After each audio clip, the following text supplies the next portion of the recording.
False Start, a college football podcast for everyone and everyone else. I'm your host, John Buhler, staff writer, fanside.com.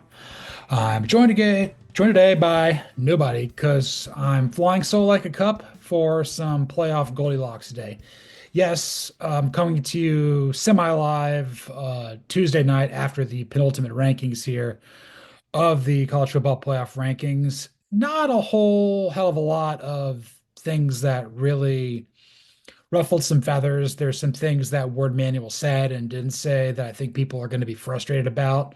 I think particularly because I feel like what Reese Davis kind of put him into a corner saying like, okay, teams that aren't playing in a championship game on Saturday have no chance to get ahead of teams who are playing because of the lack of a data point.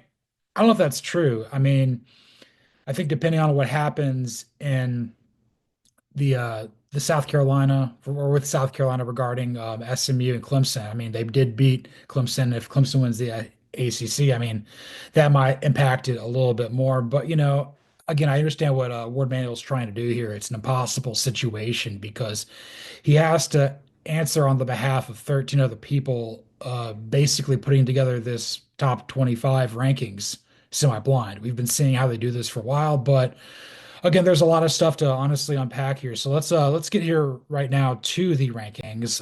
Let's start with this. We're gonna go from the top 25, go all the way down. Then I will say, who is in the playoff. You can see behind me here are the rankings and the 12 teams in and your first four teams out. So number one, you've got 12-0 Oregon. Number two, 11-1 Texas. Number three, 11-1 Penn State. Number four, 11-1 Notre Dame. No real surprises there. Number five would be the first two-loss team in 10-2 Georgia, followed up by Ohio State at 6, Tennessee at 7. At number 8, we see SMU going up a spot. They're at 11-1. 9 would be Indiana at 11-1. 10 is Boise State, the highest ranked group of five team at 11-1. Alabama is the first three-loss team at 9-3, ranked ahead of Miami, who at 12, who is at 10-2. 13 and 14 are Ole Miss and South Carolina, both 9-3. Again, Ole Miss has the head-to-head win over South Carolina. I can talk about that here a little bit in a second. You got the two teams playing for the Big 12 championship there with Arizona State and Iowa State at 15 and 16, both 10-2. We got Clemson at 9-3, falling down to 17 after losing to South Carolina. They will play SMU for their right to get into the playoff. At 18, you've got BYU at 10-2. Cougars have no shot to make the playoff really because they didn't make it to Arlington because of the Colorado of it all. 19 is Missouri at 9-3. Probably the weakest 9-3 team I've ever seen, but they're ranked. At 20 is the UNLV Rebels. They're 10-2. They're playing Boise State at number 10 for the Group of Five championship here. If UNLV wins the rematch, they're going to be getting in as the 12 seed over Boise State, who I think would be 4 at this point. 21, Illinois at 9-3 had a very strong year there under Brett Bielema. Lost a couple games there, but very strong Big Ten team, all things considered. Syracuse cracks it at 9-3 at number 22. Fran Brown's got that thing going. Could you imagine where they would be if they didn't lose to Stanford? Number 23, you've got Colorado at 9-3. Again, really successful year for the Buffs, but not good enough to get to Arlington. Army is at 10-1. They're playing Tulane, who is unranked and fell out because they lost to Memphis, who's 10-2 at number 25. Essentially, what happens is Army cannot get into the playoff because they're going to get blocked out by the winner of the Mountain West between Boise State and UNLV. So that's your top 25. Looking at the playoff bracket, your first four teams, your first round buys are Oregon as your projected Big Ten winner, Texas at 2 as your projected SEC winner, SMU at 3, your projected ACC winner, moving up from the number 8 ranking to the number 3 seed. Boise State is number 4 seed as the projected Mountain West Group of 5 winner, moving up from the number 10 ranking. Then your first round games would be Penn State at number 5 hosting number 12 seeded Arizona State, who is ranked number 15. That game would be in Happy Valley. Number 6 would be Notre Dame National Independent at 10 at 11-1. They would be hosting 9-3 Alabama as the fourth SEC team in. That would be cool up there in South Bend. Your 7-10 would be Georgia hosting number 10 Indiana, what I like to call the Tom Crean Bowl. And then 8-9, you've got a really interesting matchup there between Ohio State hosting Tennessee, and that game would be in Columbus. Your first four out are Miami at 10-2, Ole Miss at 9-3, South Carolina at 9-3, and then your projected Big 12 runner-up Iowa State at 10-2. Moving on, let's move on to the teams that I think the committee is a little bit too hot on. So let's start with that. The three teams I'm going to pick apart today, let's start with Miami. Miami does not have a win over a ranked opponent. Their best wins are over Duke and Louisville. I thought Duke had a chance of being ranked, but they're not. I think maybe elevating Syracuse into the top 25 gives Miami a chance to be in the mix as well. But like you lost to Georgia Tech, whereas Georgia needed 8 overtimes to beat Georgia Tech. So that's still not a great loss. The Syracuse loss is a good loss, but you don't really have a quality win. And I think for the most part, the biggest issue that I have with this is Miami blew it. Like Clemson shouldn't be playing in the ACC championship game. They should be further back, kind of more out of it than BYU in some capacity. Like we shouldn't reward Mario Cristobal's stupidity for, kicking a field goal down seven and then Syracuse ran the clock out. I mean, the this is the first time that I would say that the Orange have really looked good in a while. I mean, like this is the first year head coach with Fran Brown. This is Mario's third year in Coral Gables, back at his alma mater. If not for Shannon Dawson and if not for Cam Ward, wherever this team be, it'd probably be closer to 7-5 than it is 10-2. I think all things equal for the teams that could potentially get the last spot in. I don't want to see Miami in there. I don't think that they did enough to get in. I look at a team like Alabama, who I'm not going to say they're too hot or cold or just right here. They have ranked wins. They have wins over South Carolina. They have a win over Georgia. But they obviously have got a really bad loss there to Oklahoma. You lost to Vanderbilt as well, and you'll have a quality loss to Tennessee. So even though you have more losses than Miami, I think your resume is a little bit more compelling, which is why I think Alabama's in over Miami at this juncture. Ole Miss, I don't get this one at all. Clearly, the selection committee is trying to value the head-to-head win over South Carolina. Yes, they clobbered him. Yes, it was in Columbia, but at the same time, like that's a different South Carolina team than the team that played Ole Miss. This is a quality win for Ole Miss, no question. I mean, they've got another one over Georgia that merits why they're so high. But you have two really bad losses to Kentucky and LSU. And then I think, oh yeah, Florida's not a good loss either. So you have three losses that are not of quality versus, South Carolina's three losses. Yes, you lost to LSU as well, probably by a similar margin, one score, who cares? But South Carolina's other loss is barely losing to Alabama and then losing pretty considerably to Ole Miss. I believe, if I am correct, that was a game that Lenore Sellers did not play for the Gamecocks. It was Robbie Ashford because he was hurt. We've seen what Lenore Sellers can do when he's out there as the South Carolina quarterback. I think he's the most talented player in the SEC this year. He'd be my pick to an SEC Player of the Year. Right now, I just feel like South Carolina is just not getting the love they deserve. Ole Miss, it just kind of feels like it's dead. Like, they need to go 10-2, probably need to go 11-1. They went 9-3 and they blew their golden opportunity to make the playoff. They blew their opportunity to have their best season in 60 years and they didn't do it. So yeah, I really have a lot of problems with Ole Miss being the second team out, being with the number 13 ranked team, which would be seeded 14. And then I guess maybe to poke a little bit of the bear here, let's talk about Ohio State. It was a low scoring game. I understand it's against your rival, but it was at home. And in that situation, you lost to a team that was, what, 6-5, has no passing offense. Your offensive game plan there by Chip Kelly, all you're essentially doing is running the football at, at Mason Graham and Kenneth Grant, like the one strength of the Michigan defense. You couldn't score two touchdowns at home in rivalry week. Again, I think everybody has a hard time saying that phrase. It's really difficult. But for the most part, I'm looking at Ohio State and I'm like, that loss to Michigan's bad.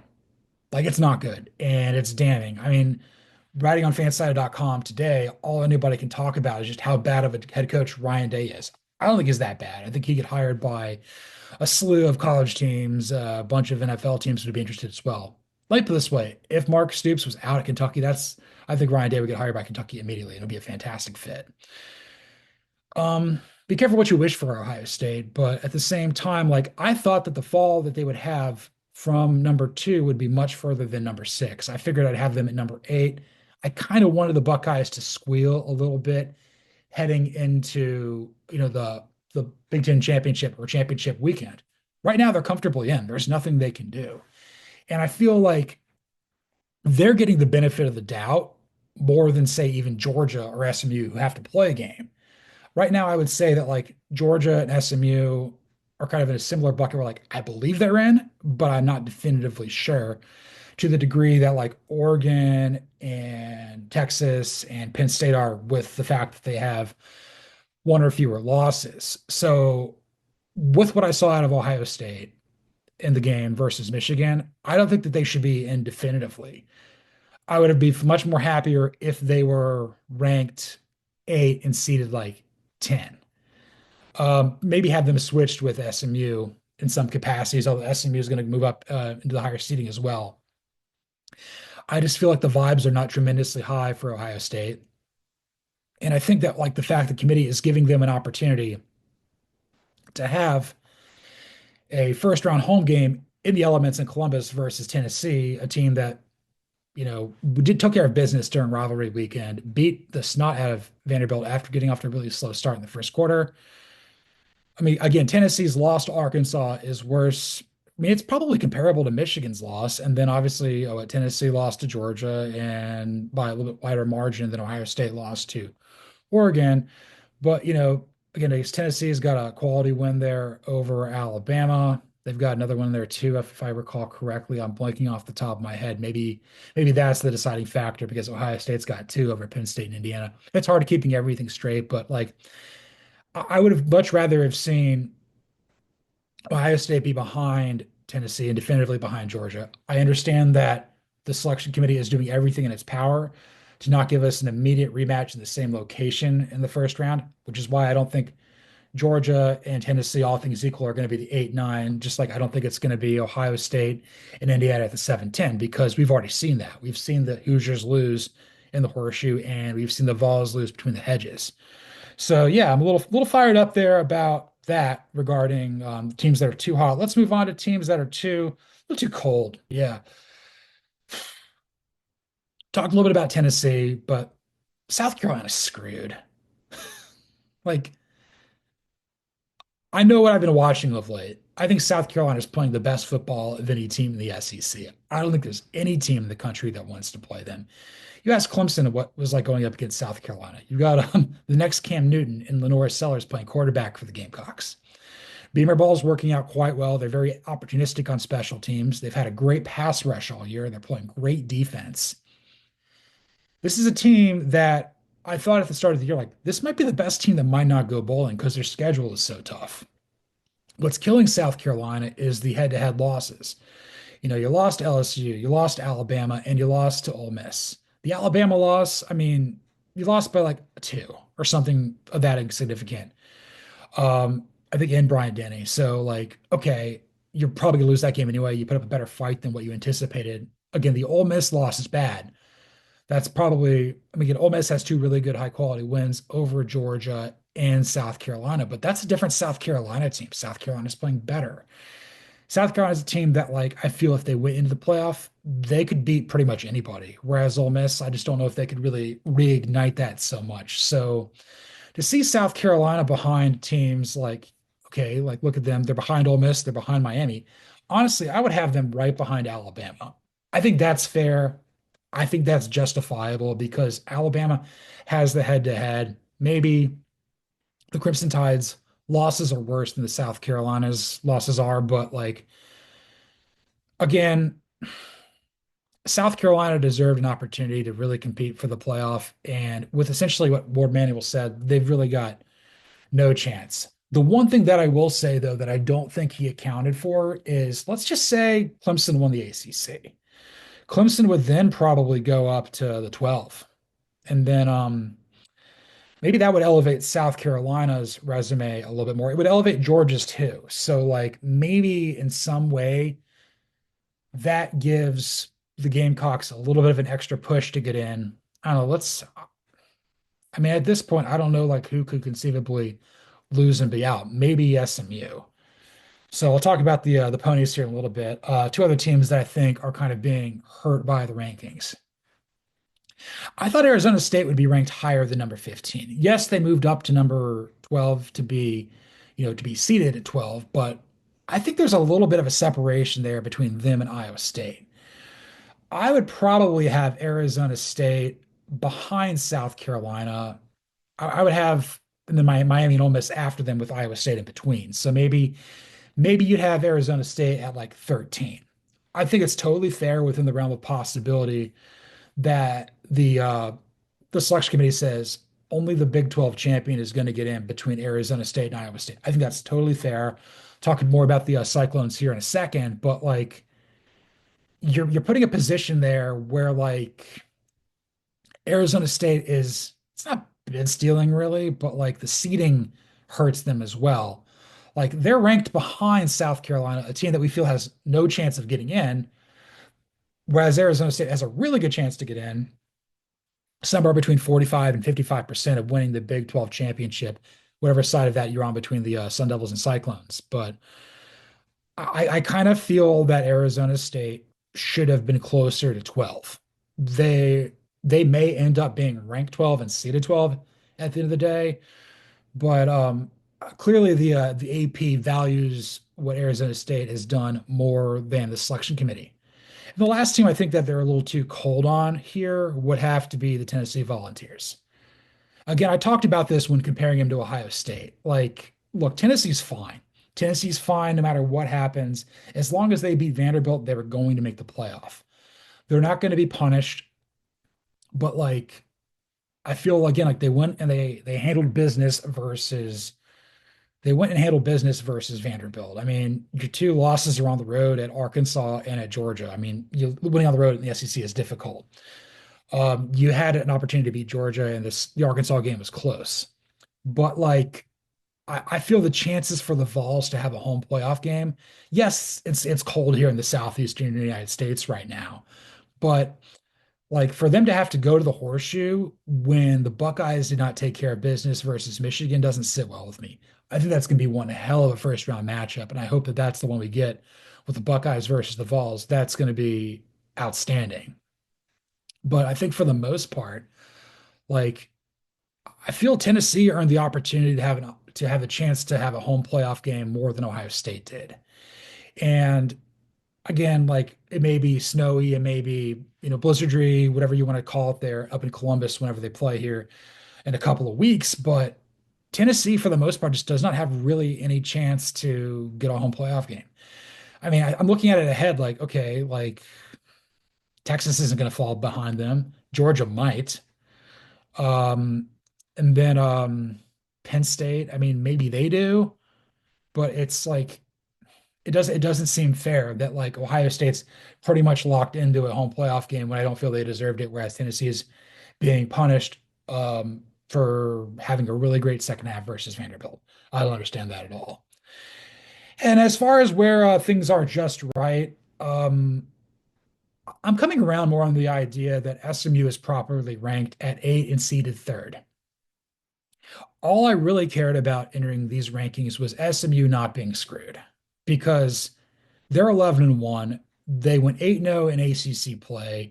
They clinched their berth into the ACC championship a week before Clemson did because Miami threw up all over itself. Your one loss is by 3 points very early in the season, a low scoring game versus BYU, who's ranked 18, um, 10 and 2. Very quality loss. You don't have a quality win, though. Again, they didn't play Syracuse. Their best win's probably over Duke and Louisville. It's the same sort of thing with Clemson. So really, it's like, in a way, you could probably say, like, okay, only one of them is going to get in. But I feel I feel happy that SMU is now in the same group as Oregon, Penn State, Texas, and Georgia, where like they're playing their conference championship game, and I don't think they're going to get punished if they lose. Not terribly. I would say in this situation, if Clemson were to beat SMU, I would probably drop the ponies down to 11 and move everybody up. Indiana, Boise State. Indiana would move up. Boise State would probably be there, depending on what happens with them in UNLV. I feel that like SMU's done enough with their resume. Like again, they're right ahead of Indiana. They're being ranked ahead of them because I think they played a little bit more tough of a schedule, and they're playing a conference championship game. I feel like both of those teams have had extraordinary historic years. The best season of SMU football and the best season of Indiana football of my 35 years here on planet Earth. Absolutely incredible. And it would be a shame that like they're out because Miami didn't take care of business because losing to Clemson's is a worse loss than losing to Miami. Again, Miami does not need to be rewarded for failing during rivalry weekend. Neither does Ohio State. It doesn't make sense to me, but I'm happy that like SMU and really the selection committee did a good job. And I think the people who were on ESPN following along with the rankings seem to think that like SMU is in a good spot to get in no matter what. So I'm thrilled with that there for Rhett Lashley, the Ponies, Kevin Jennings, and everybody else down there, and the DFW who uh, likes to mount up, I suppose. And I think I'll group two, maybe three here. I don't know if I want to throw UNLV in just right. But Clemson at 17 and Iowa State at 16. And if you want to throw UNLV at 20, sure. Play, you win your championship, you're in. Otherwise, you're not in. You should be ranked behind Arizona State and SMU and Boise State. I don't know if you're clearly the underdog, but clearly you're the team that people are not expecting to win. I don't know what the odds are. I have not looked at those matchups head to head. We're going to have a fantastic conference championship slate here coming down the pipeline, but I just feel that like Clemson shouldn't be given the benefit of the doubt, but they are. They're benefiting from Miami's mistake. They shouldn't be in this. And Iowa State, they did take care of business. They won Farmageddon. They've had a couple of tough losses earlier in the season. I think Arizona State's resume is a little bit better. But at the end of the day, those felt like the two right teams to be playing in the Big 12 championship game. I know you got two 10-2 teams. We'll see what happens. This is Arizona State's first year in the Big 12, and I don't think Iowa State's won a conference championship game in a century. But they would have made the playoff back in 2020. They lost the Big 12 championship to Oklahoma. They went to the Fiesta Bowl and they won. I believe they beat Oregon there. So the Clones I'd be okay with them in the playoff. Clemson, maybe not so much. I think Clemson's really the one team to watch to really make a mess of it. Because if they win, they potentially shake up the entire bracket. I mean, if you look at it from this perspective, let's say Oregon beats Penn State. Okay, Oregon would be one. Penn State would probably drop down from what the number three ranking to like eight, and they'll be seeded 10 or something like that. If Georgia were to lose to Texas, you're kind of looking at, okay, they'd be seeded 10, 9, 10, 11. If you were to flip that, Oregon would probably go to five, and Penn State would be one. If Georgia beats Texas, they would be two, and then Texas would probably be like seven or eight, but like they're kind of comfortably in. And SMU could be three, and I think SMU has a chance to get in as an ACC at-large team, probably in the last spot in. Again, we're gonna have a great debate here between heading into Selection Sunday there on this on Sunday, yeah, it's Tuesday, less than a week. Yeah, we're gonna be having another one of these things, but yeah, this was Playoff Goldilocks here on fansided.com. I'm John Buhler, staff writer, fansided.com, with false start and everything like that. I said this on fansided.com. It'll be on here anyway. Yeah, we're not doing another Playoff Goldilocks because when the rankings come out, it's going to be on NFL Sunday, and obviously Cody and I are going to be working. We've been rotating this to give you guys a little bit of extra insight into what's going on with the playoff picture. We haven't really disagreed too much on our too hot, too cold, just right sort of stuff with playoff Goldilocks, but it's been a lot of fun up to this point. It really came together pretty quickly. Obviously, we did this on election night. It was a pretty good distraction for me. I've done this a couple of times. Doing this back at my place, it's been a lot more fun. But yeah, we've got plenty of big stuff planned here for fall start heading into bowl season and the playoffs. So we'll be coming to you guys again semi-live or Thursday afternoon after we record Thursday morning, heading into conference championship week. We're going to be doing no Admiral Akbar this week. We decided that like there's no such thing as a trap game in a conference championship. We will do an Antonio, and we're going to be doing just like Novocaine with Counting Crows. So because there's 9 games, we decided because we both love Counting Crows, Cody especially, that we're going to be doing 8 songs. So 6 songs that we picked beforehand, and then there's 2 other games as encores, and we each get to pick a different song title that represents whatever that remaining games are. It's going to be a lot of fun. And then we're going to be back here reacting to the playoff rankings on Monday's episode, probably in the same sort of format we've seen, after, the Sunday slate, the Saturday slate, if you will. It'll be very interesting to see where our heads are at heading into the playoff and everything like that. There'll probably be some more changes on the coaching carousel, seeing who's in and who's out. A couple of more, I think a couple more. I think FAU hired a coach. Trying to think if there's anything else that's been a bit of note across the board. I mean, I think Washington State lost its OC to Oklahoma. There's probably going to be some sort of turmoil there with the transfer portal. We saw Jeremiah Smith, have some frustrations with Ryan Day. John Batir may potentially leave Wazoo now that Ben Arbuckle's going to Oklahoma. It's crazy, put your faith in a 29-year-old man. I mean, guy that I never went to school with would have like I would have been in like 6th grade when he was in kindergarten. It's wild, but be sure to like, rate, listen, subscribe, review on Apple, Spotify, YouTube, anywhere there's podcasts. You can follow me on Twitter at Buhler118. You can follow Cody Williams at the Sizzle20. You can follow the show at CFB Fall Start. You can like, rate, listen, subscribe, review. Be sure to give us. I got to do this for Cody. Put the hand across. 5-star review there on Apple Podcasts. Really helps the show out. Any comment you guys want to leave in the channel is great. We want to answer this.